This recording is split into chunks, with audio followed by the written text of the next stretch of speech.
ఆమె అనుకోకుండా భారతదేశంలో ఎదుర్కొంటున్న సుమారుగా 40,000 కోట్ల సంక్షోభాన్ని పరిష్కరించింది. భారతదేశం గర్వపడేలా చేసింది. భారతదేశం ప్రతి సంవత్సరం 26 మిలియన్ టన్నుల ఉల్లిపాయలను పండిస్తోంది. కానీ కేవలం 40% ప్రజలకు చేరేలోపు ఆ ఉల్లిపాయలన్నీ కుళ్ళిపోతున్నాయి. అది 50 మిలియన్ భారతీయులకు సరిపోయే ఆహారం అన్నట్టు. రైతులు పండించిన ఉల్లిపాయ పంటలు చెడిపోవడాన్ని గుర్తించడానికి వాసనపై ఆధారపడతారు. వారికి తెలియగానే అప్పటికి చాలా ఆలస్యం అవుతుంది. ప్రతి సంవత్సరం కళ్యాణి షిండే తండ్రి తన ఉల్లిపాయ పంటల్లో 50% చెడిపోవడం వల్ల తీవ్రంగా నష్టపోయాడు. లక్షలాది మంది రైతుల కోసం ప్రతిదీ మార్చివేసింది.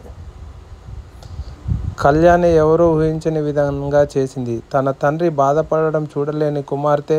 ఆమె ఇప్పటికీ కంప్యూటర్ ఇంజనీరింగ్ విద్యార్థిని. ఆమె ఆసియాలోనే అతిపెద్ద ఉల్లిపాయ మార్కెట్ అయిన లాసల్గాంవ్కు వెళ్ళి ఒక పరిష్కారాన్ని నిర్మించింది. కేవలం 3 లక్షల రూపాయల నిధులతో ఆమె గోడౌన్ సెన్స్ను సృష్టించింది. ఇది ఉల్లిపాయ చెడిపోవడాన్ని ప్రారంభించే ముందు గుర్తించే భారతదేశం మొట్టమొదటి లాట్ పరికరం.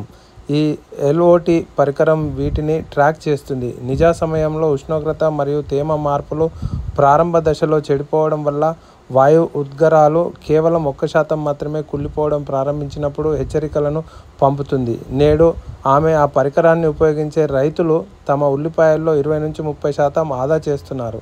కళ్యాణి కీర్తిని కోరుకొని ఈ విధంగా చేయలేదు. ఆమె తన తండ్రి పంటను కాపాడుకోవాలనే మాత్రమే ఆలోచనతో ఈ విధంగా చేసింది. అలా చేయడం వల్ల భారతదేశంలో ఉన్న అతిపెద్ద నిల్వ సంక్షోభాన్ని ఆమె పరిష్కార మార్గం చూపెట్టింది.